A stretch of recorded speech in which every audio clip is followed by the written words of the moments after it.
Hey everyone, this is Tim from Your Six Studios. Today in this video, I'm going to show you how to reset your PlayStation 5 DualSense Edge controller.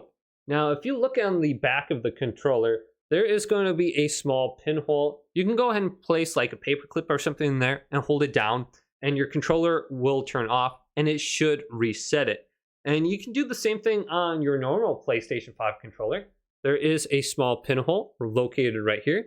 Just place a paper clip on there, turn the controller on, and then press it down, and it should reset it.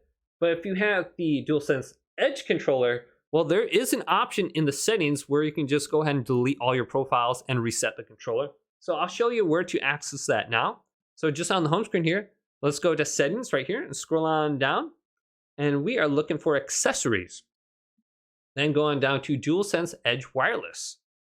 And then go on over to where it says reset your DualSense Edge Wireless controller right here.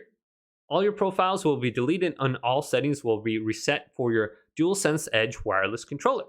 Profiles stored in your console won't be deleted. So you can go to reset right here, and that should delete everything off your controller. And then you'll have to go back to where it says the custom profiles right here. And then you'll have to assign your custom profiles once again. So if you have everything set up right now, you can just try resetting on the back and then resetting the menus if you're having issues. Then you can also try to update your controller if there is an update right here. Looks like I have the latest version, but hopefully this video did indeed help you guys out. If it did, leave it a big thumbs up and subscribe my channel down below for more tech videos coming up next on Your Six Studios.